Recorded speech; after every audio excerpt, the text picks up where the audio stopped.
Olá, pessoal, boa tarde a todos. Eu sou a Sirlene, estou responsável pela área de marketing e vendas do CPQD. A todos, muito obrigado, todos que nos assistem nesse momento, muito obrigada pela participação e sejam todos muito bem-vindos. Hoje teremos nossa segunda live de uma série que estamos aqui organizando e preparando com muito cuidado, com muito carinho, contando sempre com a presença de clientes, parceiros, autoridades, dependendo do tema que nós vamos tratar.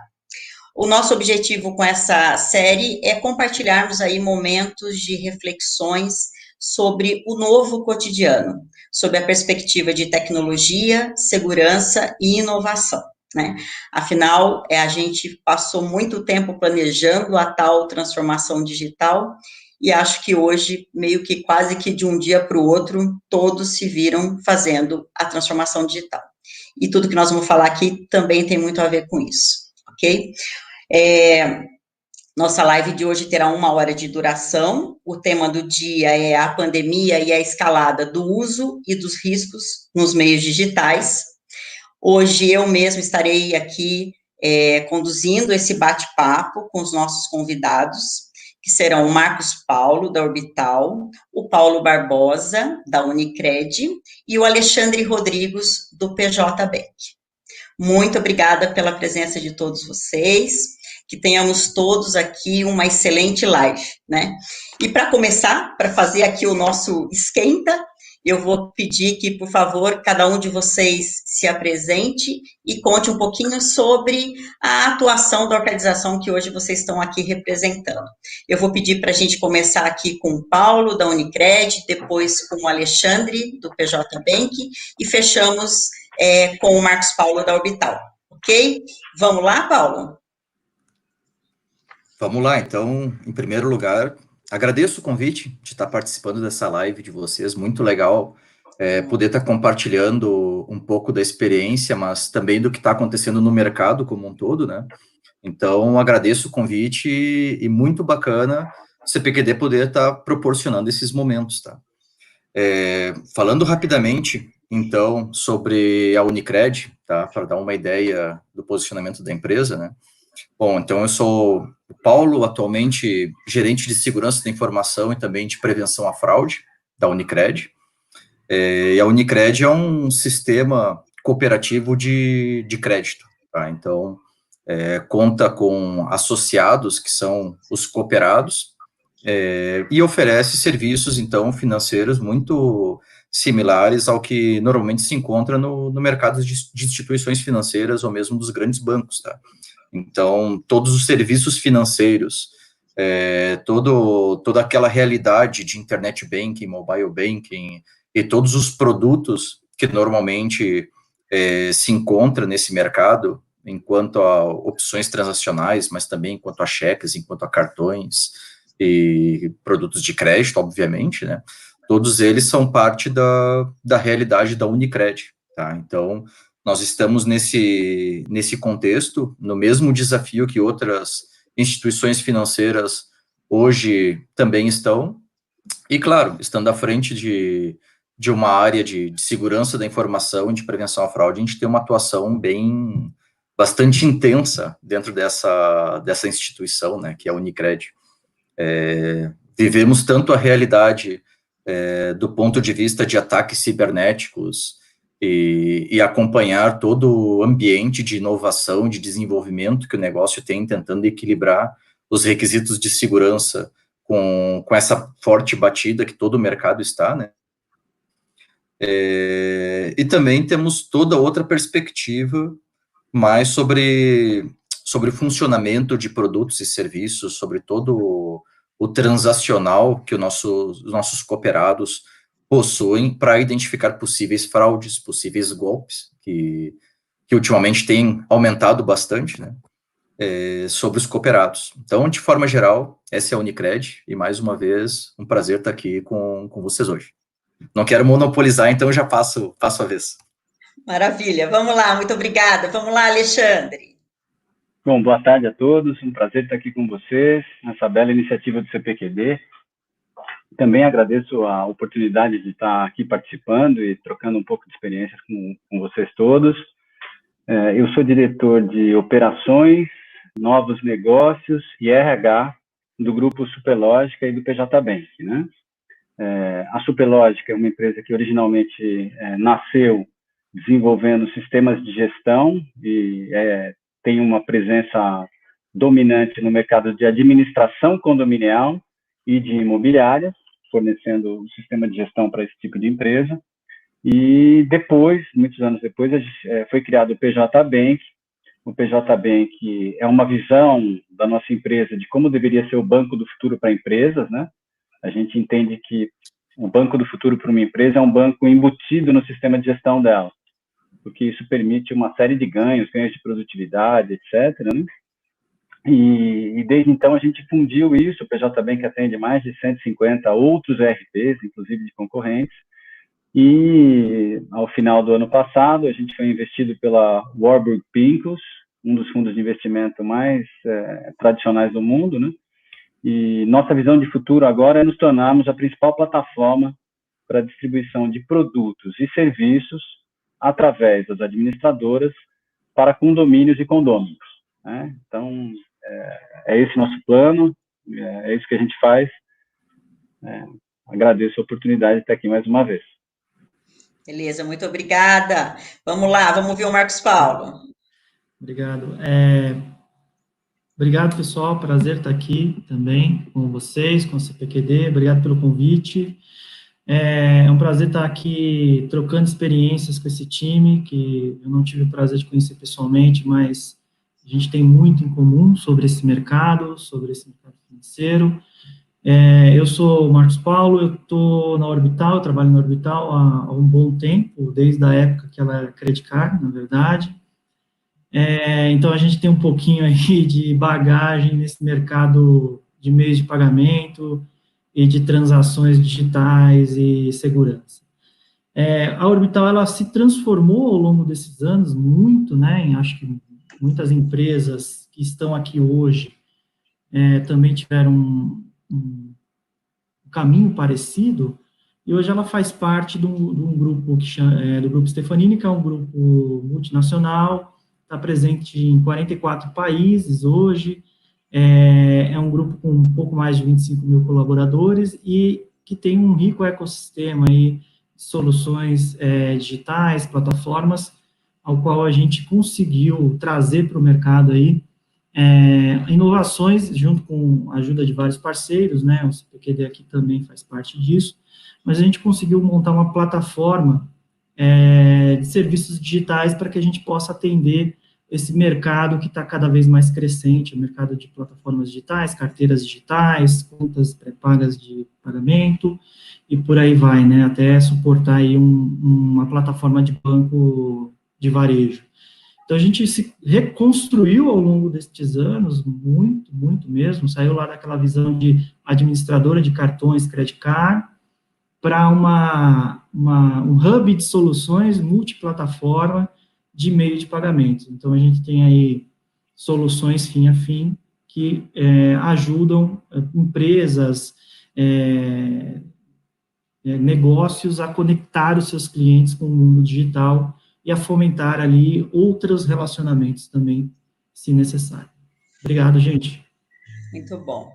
Legal, a gente tem aqui 3 convidados, né, com experiências bem distintas, o que certamente vai trazer aqui muita riqueza para o nosso bate-papo.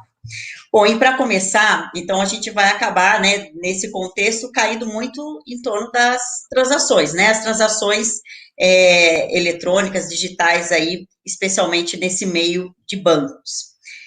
A gente sabe, é claro, né, temos inúmeras pesquisas e dados que mostram aí que há um crescimento que vem acontecendo ano a ano muito grande, né, a migração das transações em agências, em ATMs para os meios digitais, em especial com uma migração mais recente, muito grande, né, daqueles que antes usavam o canal Internet Bank para o canal mobile, né, especialmente quando a gente está falando de pessoa física, né? Então, sem dúvida, esse crescimento já vem acontecendo há algum tempo, mas também a gente acredita, e vocês vão contar mais para a gente, que nesse momento aí da pandemia, isso ganhou um poder exponencial de crescimento, né? Até porque até aqueles que antes tinham medo, e eu tenho exemplo na minha casa de pessoas que tinham medo de fazer transações pela internet ou pelo mobile, agora não dá para ir na agência, não dá para ir na loja, e a gente é obrigada a usar esses meios sim, né? Então, nesse sentido, eu quero ouvi-los aí, cada um no seu negócio, né? Como é que está essa percepção do crescimento? Queria que vocês contassem um pouquinho para a gente. Eu peço aqui para a gente começar com o Marcos Paulo, saber quanto que o Marcos Paulo está vendendo a mais aí por conta desse momento. E depois aí eu peço, então, para o Paulo e fechamos essa então com o Alexandre, ok? Conta para a gente aí, Marcos. Legal, obrigado, Sirlene.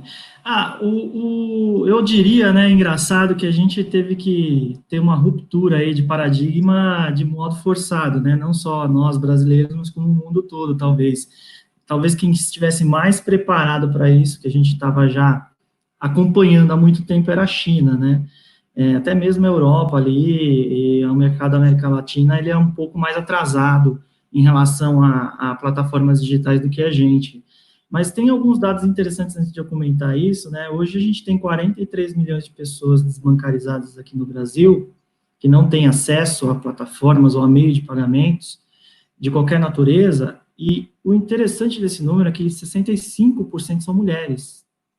Então, tem uma fatia incrível aí de mulheres, né, que poderiam ter um acesso para ajudá-las no dia a dia, qualquer que seja a função delas, né, se é uma dona de casa, se é uma mãe de família, uma profissional liberal, informal, e a plataforma digital poderia vir a ajudá-la muito nesse fluxo, né, que a gente sabe que é pesado, de conciliar a sua vida pessoal ao seu dia a dia. E é isso que eu acho que muitos estão buscando, e deu uma abertura, né, agora para o mercado em geral, e acelerou, de fato, várias frentes, né? Eu tinha aí antes, né, muitas boas conversas, prospecções e projetos de abertura de plataforma e carteiras digitais, e agora, quando a gente entrou não foi o lockdown, mas a gente entrou em distanciamento social, com algumas regras, né, de distanciamento, escritórios, ida em agências, coisas desse tipo, muitas empresas nos procuraram para acelerar os projetos e até mesmo para desengavetar projetos que estavam meio que no stand-by. Então, a gente tem ali hoje, né, eu diria que a gente tem meia dúzia de projetos paralelos para ser entregues nos próximos meses, de lançamento de contas, carteiras digitais, no meio de pagamento digital. Então, realmente, muita gente que não estava prevendo, e dos mais diversos mercados, né, a gente tem no nosso portfólio empresas que são fintechs, empresas que vêm do ramo de adquirência, empresas que são bancos digitais e até mesmo varejos, né? Então, está todo mundo mirando e de olho nessa possibilidade de ter interação com o seu público. Acho que isso é interessante. Maravilha. Vamos lá. Paulo, conta pra gente aí. Na Unicred a gente notou muito também esse mesmo movimento, né, de aumento do consumo dos serviços via canais digitais, né? Então já acontecia progressivamente uma transferência, né, de operações que aconteciam antes nos modelos tradicionais, em agências, em ATMs também, eles foram migrando progressivamente para canais digitais, de internet banking, mobile banking. E via essa pandemia que está acontecendo agora, né, do Covid-19, isso foi bastante acelerado. Acho que muita coisa acelerou, né, não só nesse setor, mas muita coisa acelerou enquanto os negócios se tornarem mais digitais, mas também o consumo desses negócios se tornar mais digital, né. Então, com isso, a gente notou esse aumento de volume transacional, que antes era mais dissipado em outros canais, para os canais digitais, né? Com também alguma percepção de aumento de concessões de crédito, né? Claro, mais famílias passando por alguma dificuldade por essa situação que a gente está passando de pandemia, né? E que também acaba derivando em mais serviços de crédito, né? Aí entra um pouco também o papel do próprio cooperativismo, né? Como sistema cooperativo que tem muito essa ênfase, né? Muito esse valor de apoiar o desenvolvimento da sociedade. Nesses momentos, então, mais ainda, né? A gente está proporcionando esses serviços de crédito e créditos com condições até bem diferenciadas frente ao que é prática de mercado, né? O cooperativismo tem muito esse papel e a Unicred foi nessa linha, então, de proporcionar uma experiência cada vez mais digital. A empresa continua se desenvolvendo muito nesse sentido, porque assim como todos os negócios, ou quase todos os negócios do nosso segmento, não estávamos 100% preparados para isso que estava acontecendo agora, mas acho que a gente vem encarando de uma boa forma toda a mudança e nutendo, né? E tem sido bastante positivo, tá? E enquanto a como esse mercado está se comportando enquanto a segurança, né? A gente também tem acho que um conhecimento bem público até do aumento das ameaças enquanto aos ataques via canais digitais e principalmente aos golpes diretamente às pessoas físicas, né? Pessoas físicas e jurídicas, mas tendo a pessoa física como alvo, né? Os golpes, principalmente, nós podemos categorizar via engenharia social, tá? Na Unicred não foi diferente, então também notamos uma migração das atividades fraudulentas, das atividades de ataques contra a instituição e contra os seus cooperados, que antes tinha outras características e agora está indo para uma característica mais de atuar diretamente tentando realizar um golpe via engenharia social, via recursos de phishing, tentando enganar os cooperados para que realizassem uma operação ou comprometessem suas credenciais para viabilizar atividades fraudulentas, né? Então, assim como nós notamos toda uma mudança do comportamento do uso tradicional dos serviços financeiros para um uso mais digital, também notamos, uma mudança da atividade fraudadora visando mais as pessoas. Tá? E isso, claro, acompanha essa tendência de mais pessoas usando canais digitais, internet banking, mobile banking e outros serviços, né? E muitas pessoas sendo novatos, sendo entrantes, né, no uso desses recursos, e, por sua vez, na maioria dos casos, mais inocentes, né? Então, claro, os fraudadores estão também se aproveitando desse momento para ter sucesso nos seus golpes. E acredito que essa é uma realidade que se percebe em todo o mercado, e só compartilho que no caso da Unicred é a mesma realidade que nós estamos encarando nesse momento. Maravilha. Alexandre, fecha essa questão para a gente aí, como que está a percepção de crescimento dos canais aí digitais de vocês? A gente sempre apostou muito nisso, né? Desde 2010, por exemplo, o nosso sistema de gestão, né, o nosso ERP, a gente já criou uma versão dele na nuvem, e no intervalo de pouco mais de 2 anos, a gente foi capaz de migrar todos os clientes que eram desktop para a nuvem, né? Então, a gente já tinha essa preocupação e naturalmente, a pandemia causou uma aceleração muito complexa, né? A nossa empresa, a nossa operação, desde aquela crise dos caminhoneiros que a gente enfrentou, naquele momento a gente já ficou preocupado em ter um plano de contingência para o trabalho remoto.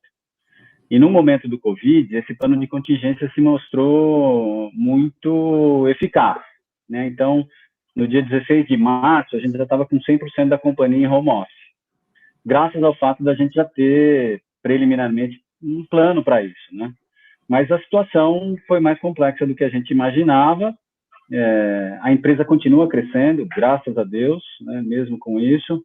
Então, alguns elementos, né, a gente está tendo teve que aprender e colocar no ar, né? Por exemplo, a questão de você fazer um recrutamento, seleção e contratação de um novo colaborador de maneira absolutamente remota.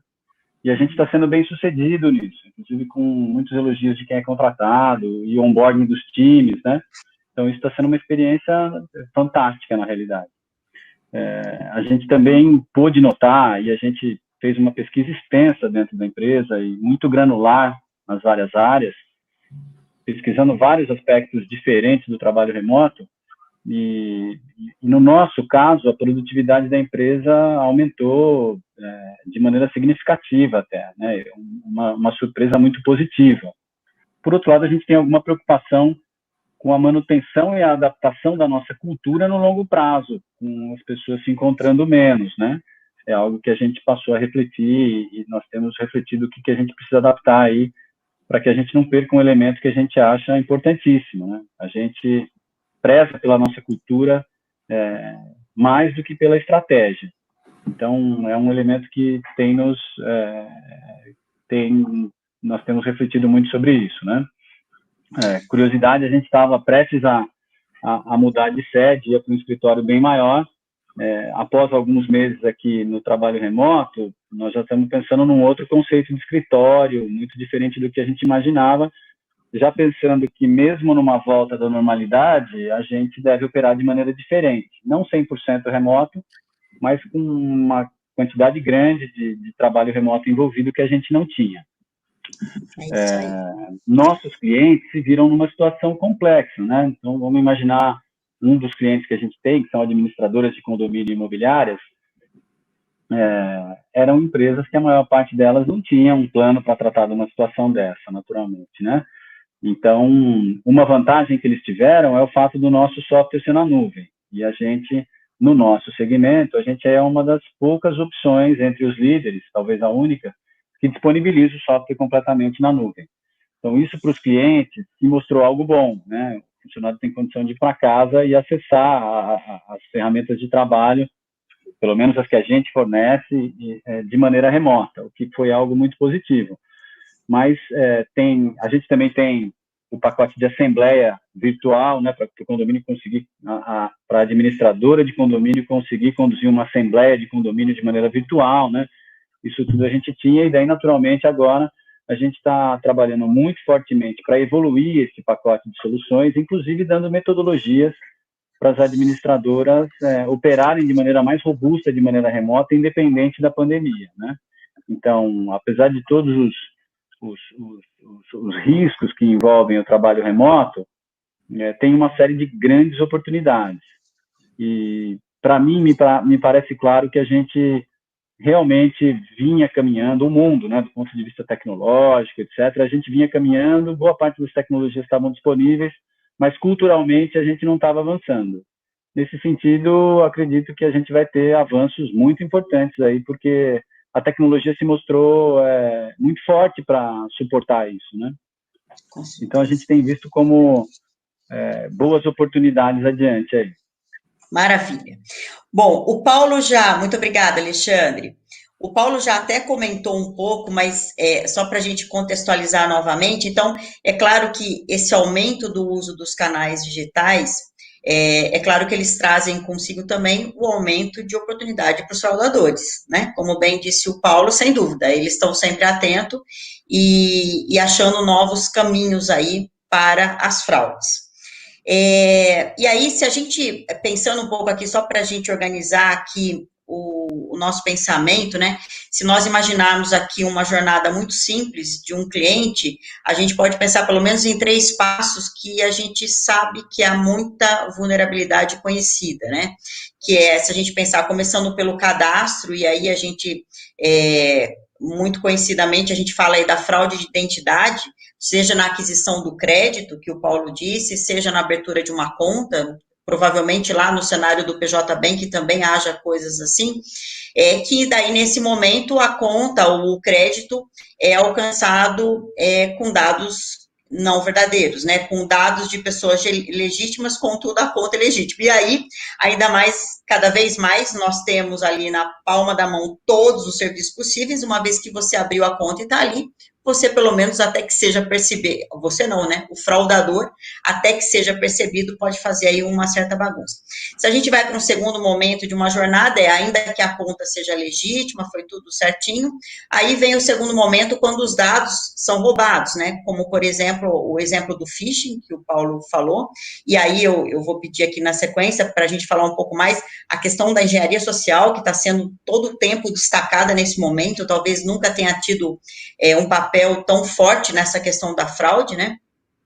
E aí, por último, a questão do pagamento, né? O pagamento e compras, que aí a gente pode imaginar o cenário dos cartões, mas também o boleto, que o Alexandre vai falar um pouco conosco, e no caso dos cartões, com detalhe, né? A gente teve aí um momento que até tivemos uma diminuição nas fraudes com cartões por conta do evento dos chips, né? Todo mundo saiu correndo para chipar a base e ganhou-se aí um fôlego sobre a fraude, só que agora não, né? Agora está todo mundo fazendo transação pela internet, né? E-commerce e m-commerce, né? Ou qualquer pagamento com cartão não presente. Então, mais uma fragilidade que está com uso muito mais alto nesse momento. Então, a gente, isso tudo é conhecido e se já vinha acontecendo, agora com um crescimento nesse sentido também. E aí, se a gente pensar aí no velho e bom tripé, né, de pessoas, processo e tecnologia, eu queria começar ouvindo vocês, até pela questão aí da engenharia social, que o Paulo bem trouxe, começar primeiro falando da questão dos pilares de pessoas e processos, né? O que podemos fazer, o que vocês aí no papel de vocês estão fazendo, podem fazer para evitar essa questão da fraude, no caso do Marcos Paulo aí, contribuindo com as soluções, né, que ele tem disponível, uma vez que a fraude não traz só perdas financeiras, né, ela traz também a perda da reputação, né, a perda da confiança do cliente na tua marca, no teu banco. Então, eu queria ouvi-los falar um pouco. Primeiramente, a gente vai falar sobre pessoas e processos, e depois a gente abre para falar sobre tecnologia na pergunta seguinte, ok? Aí eu vou pedir para o Alexandre começar, até porque eu queria que você destacasse especialmente, Alexandre, a questão do boleto, que é uma área tão relevante aí no negócio do PJ Bank. Depois a gente vai para o Paulo e fechamos com o Marcos Paulo. Combinado. Eu vou pedir para a gente falar em 3 minutinhos cada um, para a gente poder fazer todas as perguntas, ok? Combinado.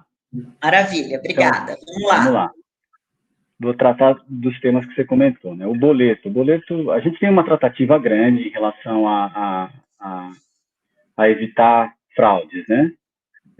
Eu chego no boleto rapidamente. Então, a primeira coisa é que a gente monitora sistematicamente os processos de abertura de uma nova conta, validação da conta e padrões de transação, né? Dessa forma, são os principais pilares que a gente melhora e monitora de maneira sistemática para estar sempre um passo à frente dos fraudadores, né? Então, regularmente a gente revisa nossos processos, todos esses processos, com aquele trabalho de mapear o processo, identificar eventuais desconexões, identificar possibilidades de torná-lo mais robusto e mais amigável para o cliente, né? Então, a gente faz isso regularmente e qualquer incidente, a gente naturalmente revê tudo novamente. A gente tem uma consultoria que nos ajuda, né, com toda essa questão da engenharia social que você comentou, buscando de maneira ativa e sistemática invadir as nossas defesas, seja de maneira digital, seja de maneira física, tentando infiltrar a gente na empresa para tentar roubar a informação e daí nos mostrar qual flanco estava aberto e a gente poder trabalhar nisso, né? Então, a gente tem esse monitoramento contínuo. O boleto realmente é uma parcela importante da nossa operação, né? Vocês imaginam que a gente tem, na nossa base hoje, pouco mais de 40 mil condomínios, é bastante condomínio, né? Cada condomínio com uma média de 72 unidades, cada unidade, pelo menos um boleto ao mês, né? Então, é muito boleto que passa pela gente. Hoje a gente está próximo dos 2 milhões de boletos mensais, e o boleto, uma das grandes preocupações que a gente tem para evitar fraudes em boletos, por exemplo, a gente disponibiliza através dos nossos canais os boletos através de um link. Então, por exemplo, eu moro num condomínio, eu tenho um app da Superlógica, vamos supor que eu queira gerar a imagem de um boleto meu para eu pagar, caso eu não queira pagar ele com cartão de crédito, que é uma opção que a gente disponibiliza também. Então, eu clico lá, ele vai gerar a imagem do boleto para mim ali na hora. Então, isso reduz de maneira drástica a possibilidade de fraudes. É muito diferente de eu mandar uma imagem do boleto, né? Uma coisa que a gente já não recomenda para os usuários é gerar a imagem e mandar essa imagem para alguém. Pronto, você já abre uma avenida de possibilidades para algum fraudador tentar mudar o código de barras, etc., e se beneficiar de maneira inadequada do boleto, né? Então, esse mecanismo de que o usuário, ao clicar no link, a gente gera a imagem do boleto na hora, é um dos mecanismos que a gente tem, além de todo o resto que foi comentado aqui, para tornar mais robusta e mais forte a questão do boleto. Evitar essas fraudes, né? Acho que deu meus 3 minutos aqui, senão eu falaria um pouquinho mais de cartão. Tá bom, daqui a pouco a gente tem mais uma pergunta, dá para falar um pouco mais. Vamos lá, Paulo, comenta com a gente aqui a questão pessoas e processos. Tá, legal. Bom, se a gente olha para qualquer metodologia, qualquer treinamento de segurança que expõe quais são os elos envolvidos na cadeia de segurança, né, na corrente de segurança, sempre se comenta que pessoas acabam sendo consideradas como o elo mais fraco dessa corrente, né? Não porque sejamos o problema como um todo, mas aquilo que deve ser priorizado passa sempre por pessoas, né? E pessoas estão em todo o fluxo de informação e todo o fluxo de prestação de serviço, tá? Pelo menos no nosso caso, nós temos pessoas na ponta cliente, nossos cooperados, nós temos pessoas internamente, os nossos colaboradores, nós temos pessoas externamente com outras empresas com quem temos relacionamentos, né? E o descuido com segurança, o desconsiderar segurança em qualquer uma dessas frentes nos levaria a algum prejuízo, né? Então, a gente vê muito o envolvimento de pessoas via educação, né? Então, é através da educação que a gente consegue promover uma mudança real num contexto desses, principalmente no contexto em que nós estamos comentando de engenharia social, né? A primeira linha de defesa, na verdade, não é nem a empresa, né? É o próprio cliente que vai estar lá recebendo um contato, um SMS, um site phishing, uma ligação telefônica, se identificando como uma empresa prestadora de serviço, como seu banco, etc., né? Então, a educação, sem dúvida nenhuma, é um elemento fundamental, primordial, eu diria, para qualquer estratégia de defesa de uma organização. Tá? Tanto a educação interna de colaboradores, quanto a externa, enquanto a clientes cooperados, no nosso caso da Unicred, e também as outras empresas envolvidas em todo esse ecossistema, né, as empresas que são parceiras do nosso negócio. Então, para isso tem várias ferramentas, né, tem várias formas de se desenvolver isso, né, não somente as clássicas campanhas de conscientização, mas até esse mercado vem evoluindo, né, com outros estímulos, com testes de conhecimento, com gamificação, tem várias formas de evoluir o engajamento das pessoas, né? Também tem serviços já bem conhecidos no mercado, onde se faz simulações, campanhas de simulação de phishing contra a empresa para identificar os resultados, né? Porque uma pessoa dentro da empresa que tenha descuido com segurança é porta de entrada de um vírus, de um ransomware. Um cooperado que tenha um descuidado com um SMS recebido, um e-mail, o contato que for por rede social, por telefone, é uma fraude que pode estar sendo executada com sucesso, né? Então, não deixa de ser uma ponta importantíssima aí, tá? E a questão educacional, acho que passa pela responsabilidade de todo mundo que faz parte desse ecossistema, né? E também, por outro lado, né, o que apoia esse pilar de processo e também de pessoas, acaba sendo o desenvolvimento de normas internas, né, de políticas, de toda uma série de regras que apoiam o entendimento de quais são os requisitos mínimos para fazer negócios com segurança, com proteção, né?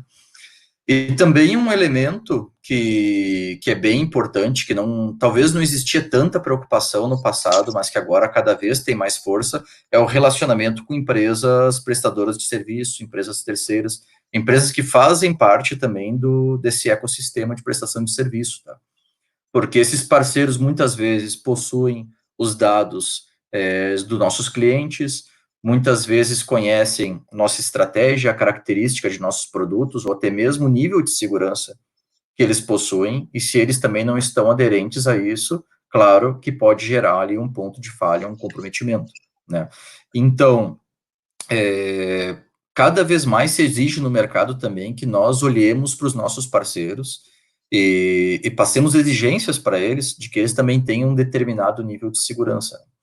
No setor financeiro, aqui no cooperativo, pelo menos, o Banco Central nos exige, através de resoluções, no nosso caso é a resolução 4658, né, que exista uma política de cibersegurança, mas também uma série de exigências para que os nossos parceiros, as empresas que nos prestam serviço, também alcancem determinado nível de segurança e que nós exijamos isso, né, nesse relacionamento, no contrato com eles, via ativos, o que for. Então, cada vez mais a gente está subindo esse nível de segurança em todo esse ciclo de vida, né. Ainda tem um caminho muito longo aí por percorrer, né. E tudo que a gente está comentando agora, na verdade, está num contexto de muita inovação, de mais negócios digitais, mas tudo isso que a gente está comentando não é novidade, na verdade. Tá? Se nós formos identificar os principais motivos de acontecer uma fraude ou um ataque contra uma empresa, aí voltando para o pilar pessoas, né? Normalmente envolve um descuido de uma pessoa. Clicou num link que recebeu no e-mail, ou um administrador de um recurso tecnológico que deixou de fazer uma atualização, ou um arquiteto que deixou de considerar, um arquiteto de TI, né, que deixou de considerar questões de segurança no seu planejamento. São todas questões que já são bem antigas no mundo de segurança, né, e eu acho que tudo isso reforça esses pilares de pessoas e processos, então, passando por todo o aspecto cultural, por todo o aspecto de desenvolver a sociedade para que esteja mais preparada para usar a tecnologia a seu favor e utilizar serviços financeiros via tecnologia a seu favor, porque tem um baita de um ganho em todo esse ciclo também, né, em todo esse ecossistema, tanto das pessoas, clientes finais, que têm todas as vantagens de não precisar de um deslocamento, de conseguir realizar suas operações rapidamente ali na palma da mão, como as próprias instituições também têm ganhos enquanto a redução de custos, enquanto a uma oferta mais rápida, mais interessante, mais personalizada até de produtos e serviços, né? Então, é nossa missão desenvolver também essa cultura de segurança para viabilizar que esse ecossistema que é tão benéfico para todo mundo, para toda a sociedade, aconteça de uma forma estável, segura, que proporcione o crescimento desse negócio. Maravilha. Muito obrigada, Paulo. O Marcos, eu vou pedir que você coloque um pouco aí, se você tem o que adicionar em relação a pessoas e processos. E eu quero dar um recado que, na verdade, eu me esqueci no início, ainda vou ficar boa nesse negócio aqui, que é lembrar o pessoal que podem colocar perguntas lá no YouTube, e a gente, tendo tempo, no final, a gente escolhe algumas para serem comentadas aqui, e se não, a gente entra em contato depois da live. Ok? Por favor, coloquem lá as suas perguntas. Marcos, você quer comentar um pouco, então, aqui com a gente sobre a questão pessoas e processo, e depois, na sequência, a gente vai conversar sobre tecnologia. Vamos lá, Marcos. Obrigado. Eu queria, acho que eu complemento aí, reitero e corroboro com o que o Paulo e o Alexandre falaram, na visão de fraude e de transações fraudulentas, você tem que ter um papel 360, né? Não é só né? Não vem só por uma via, né? É um papel de todos. Hoje em dia, você tem que ter plataformas, né? Quando você fala de provedor de tecnologia e de empresas que de meios de pagamento financeiras e que estão aí no mercado de crédito, né? De uma maneira geral, elas precisam ali ter vários protocolos, né? Protocolos de segurança, protocolos de dados sensíveis mascarados. A gente, por exemplo, tem uma obrigatoriedade de seguir a regra PCI DSS, que são normas que foram implementadas há bons anos a partir das bandeiras e depois dos emissores e para as processadoras, né? As bandeiras de cartões. Então, você vai se qualificando e você vai ali cada vez mais entrando em temas e criando doutrinas e protocolos para que você seja o menos possível de ser invadido ou de ser vítima, né, de alguma coisa, de alguma destas modalidades que foram comentadas. Mas, no transacional, no dia a dia, esse fluxo é muito dinâmico, né? Muitas vezes o próprio usuário ali, ele está abrindo, né, precedentes para que um fraudador possa entrar de forma legal na transação, na conta dele, e enganar não o sistema, porque foi uma coisa muito bem feita, né, parece que é ele, e promover um prejuízo, né? Então, eu diria que as pessoas precisam tomar muito cuidado, a cultura precisa mudar muito, né? Se você está na rua, se você está num restaurante qualquer, você para e para um desconhecido ali, por exemplo, a pessoa que está ali do seu lado aguardando uma fila de espera e fala assim: oi, meu nome é Marcos Paulo, eu trabalho na Orbital, o meu endereço é tal, eu tenho uma casa em tal lugar, eu viajo todo ano. Você não faz isso porque você se sente inseguro de abrir essas informações para um estranho. Por que você faz isso nas mídias sociais livremente?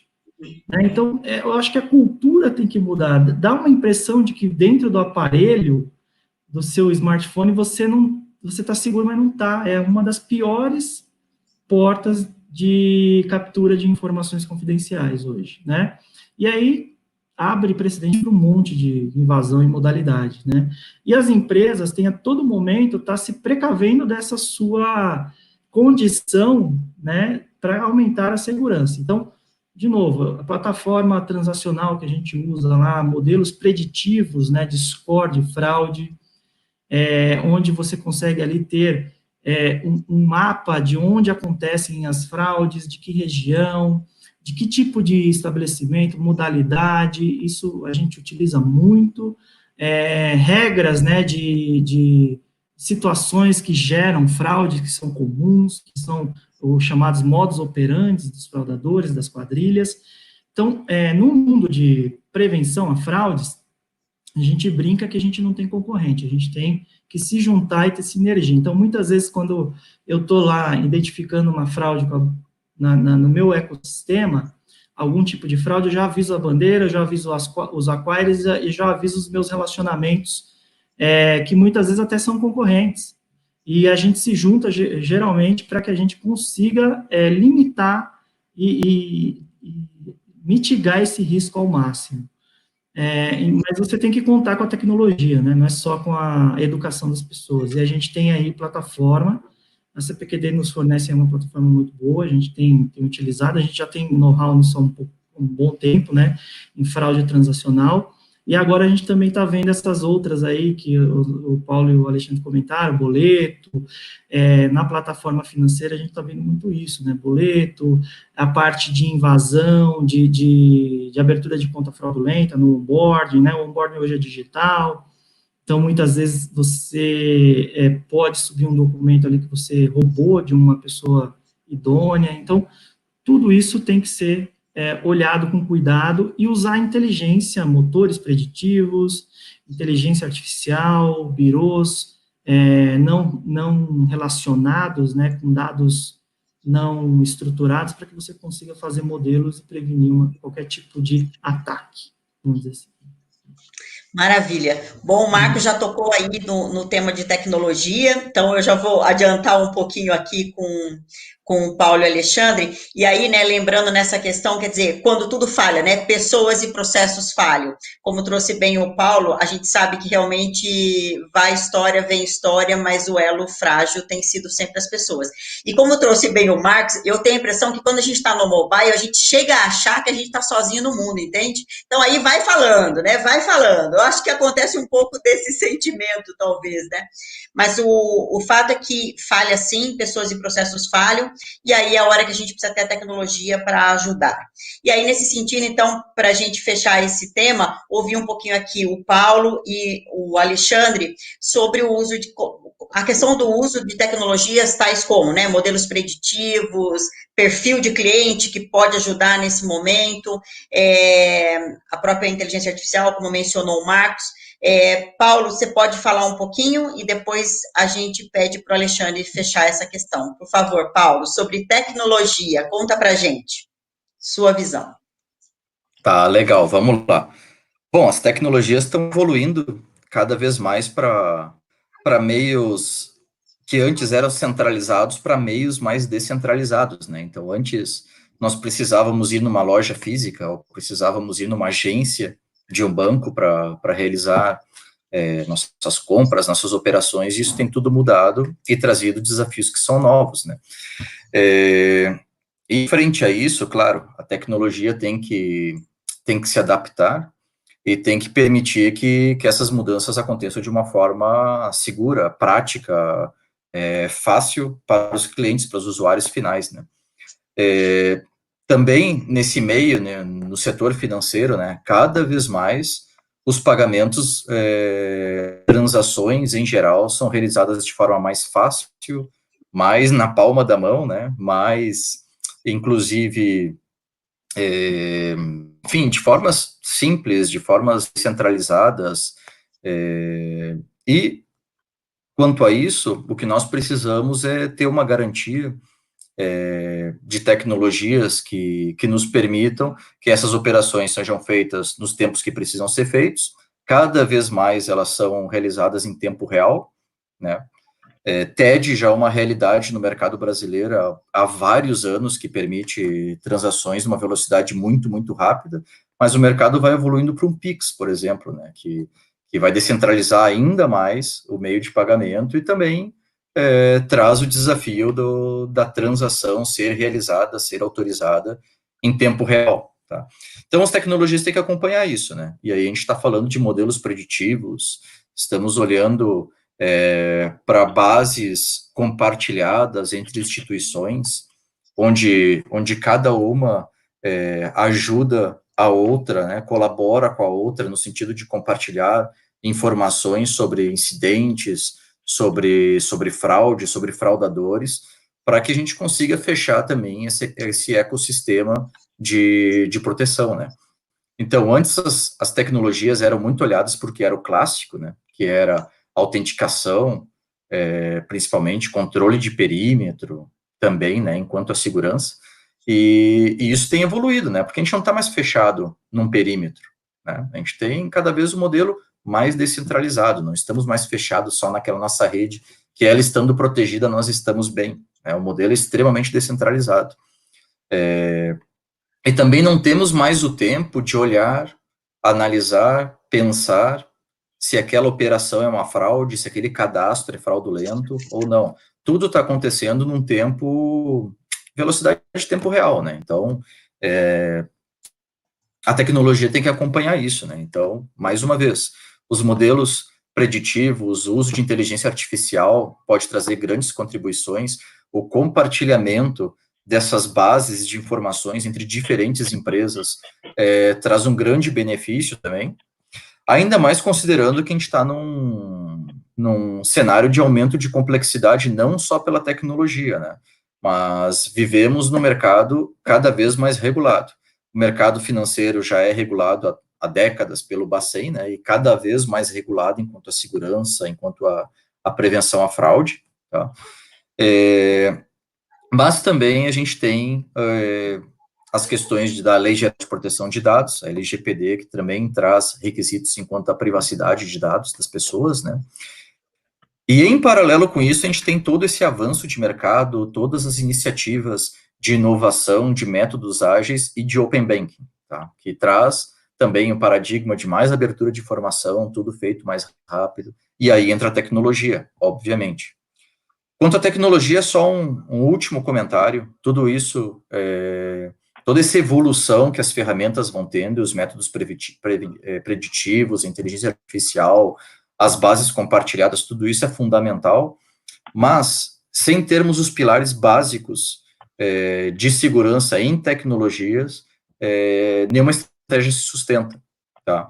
Nós temos padrões de segurança em meios militares, e existem documentações sobre isso, meio militar americano e outros, que já tem mais de 50 anos. Então, esses modelos já previam gestão de acessos, segurança em perímetro, por exemplo, que são pontos onde hoje ainda acontecem os incidentes de segurança. Por uma má proteção de uma rede, é possível um vazamento em grande escala de dados de nossos clientes, por uma gestão de acessos indevida, com ex-funcionários ainda com acessos autorizados, ou com privilégios muito excessivos, sem uma revisão sobre isso, também são viabilizadas fraudes internas, ou outros golpes, ou outros incidentes, né?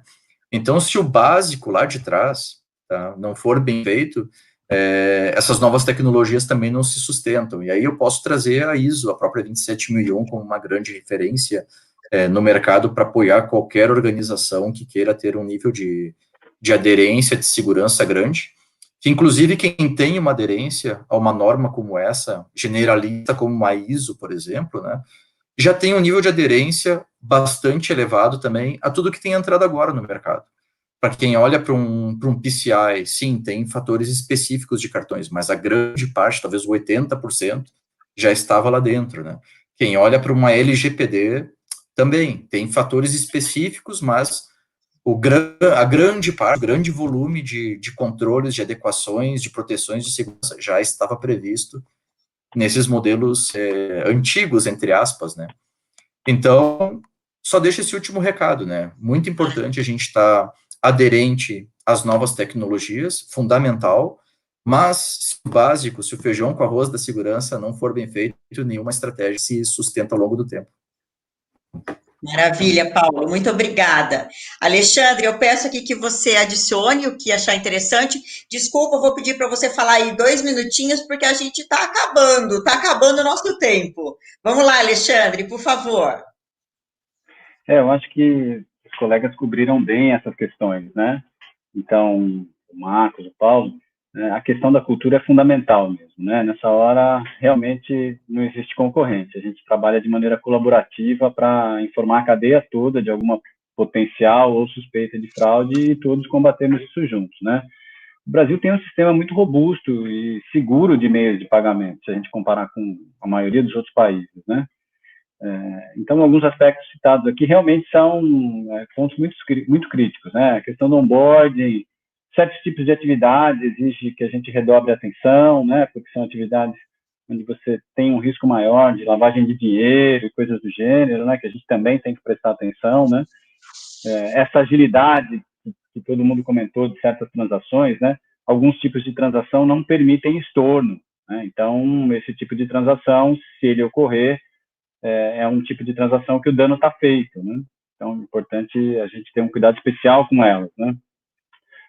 Importante ter ferramentas com duplo fator de autenticação, parece uma recomendação tão trivial, né? Mas, pô, vamos lá, vamos garantir que as ferramentas que a gente usa, inclusive no pessoal, né, estejam com duplo fator de autenticação sempre que possível. Isso dificulta muito a fraude, né?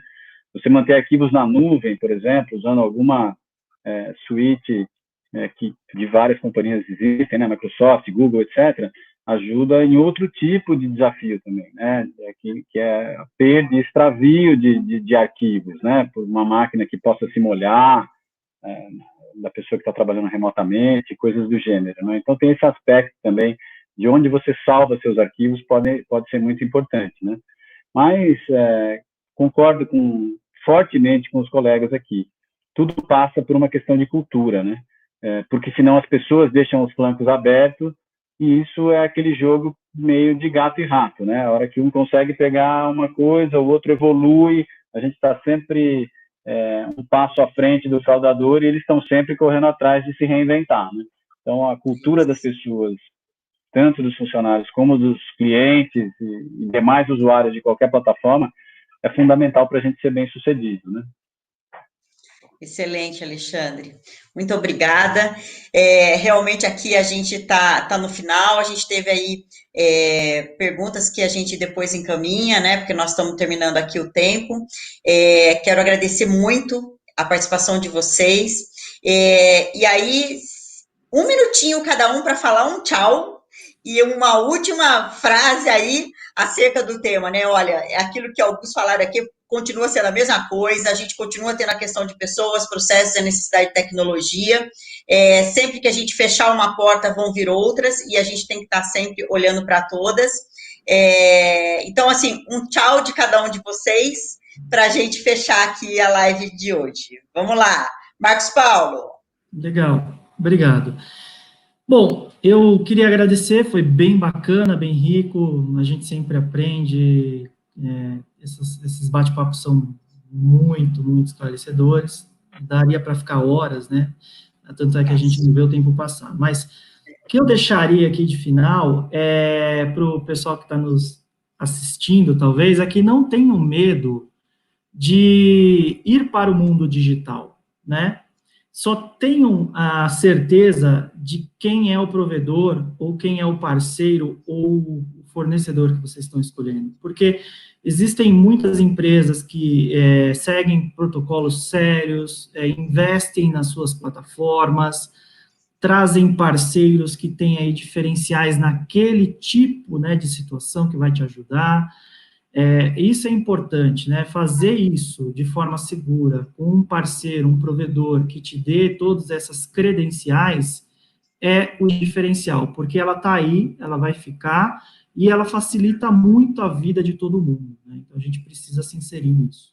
Obrigado. Obrigada, Marcos. Paulo, vamos lá. Seu tchau. Tá legal, só agradecer mais uma vez, é importante essas trocas de experiência, né? A gente aprende demais com esses momentos e mais ainda em momentos de transformação que o mercado passa, né? Eu acho que é mais fundamental ainda, né? E se dá para dar um recado final, pessoal, se eduquem sobre o assunto, né? Sobre o assunto negócio digital, sobre como é a segurança disso, sobre como poder surfar nessa onda, né? Porque se tem uma característica da humanidade que fez a gente chegar onde chegou foi a adaptação, né? Então, as coisas vão se transformando a gente não pode ficar para trás. Se eduquem, busquem conhecimento sobre isso, tem muita coisa disponível por aí, tem muita ferramenta no mercado, como o caso do CPQD, por exemplo, né, que ajuda nesses desafios. Então, não vamos ficar para trás nessa onda, tá? Tem muita informação disponível, vamos atrás dela, e assim a gente vai surfar melhor nesses momentos de mudança e transformação. Muito obrigado mais uma vez, tá? Maravilha. Obrigada, Paulo. Alexandre, seu tchau. Bom, pessoal, a gente está vivendo um momento muito efervescente, né? Muita aceleração, muitas soluções novas e para tudo que é tipo de negócio. E, particularmente, o mercado financeiro vai passar por uma transformação muito profunda, com descentralização de serviços, etc. E isso é bom. Na realidade, todas essas possibilidades que estão nos sendo oferecidas é excelente. Não acredito que alguém aqui tenha vontade de voltar a ficar 2h40, 3 horas na fila do banco no dia 10, igual eu ficava quando era criança, quando meu pai pedia para eu ir. Um horror. As coisas estão melhorando, a segurança está melhorando. Eu vejo o futuro como um lugar melhor, sou um otimista. Mas, naturalmente, os malfeitores continuam aí e também viram digitais, né? Então, a gente tem que se cuidar. A gente, soluções, coisas muito diferentes estão se popularizando, como, por exemplo, as criptomoedas e coisas do gênero, e eu não tenho nada contra, não. Na realidade, eu acho tudo isso muito fascinante, mas, como disse o nosso colega aqui, é importante a gente se manter minimamente educado, porque as empresas, o CPQD, a gente está sempre buscando tornar a coisa tão boa e tão fácil para o usuário, que ele não percebe que tem uma infraestrutura cuidando da segurança dele por trás, mas a gente não é capaz de fazer tudo 100%. A gente precisa contar com um pouquinho de comportamento das pessoas, né? Então, isso sempre vale a pena reforçar. Mas o futuro é bom. Eu agradeço a possibilidade de estar aqui na live. Foi um prazer.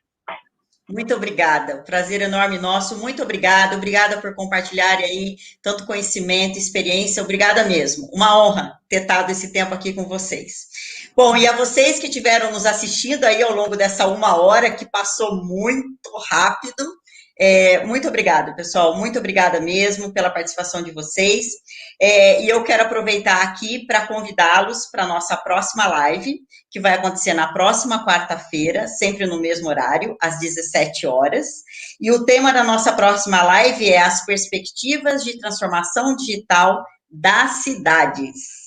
Tá bom? Pessoal, muito obrigada, uma boa noite, uma excelente noite para todos, e até a próxima. Obrigada, tchau!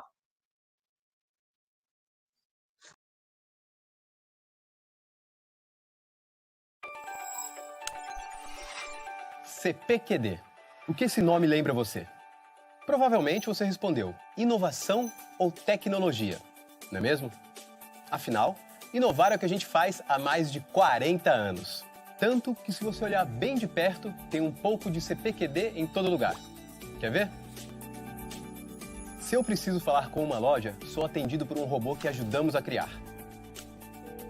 E ele entende tudo que eu falo. Olha só. Qual a data de vencimento do meu boleto?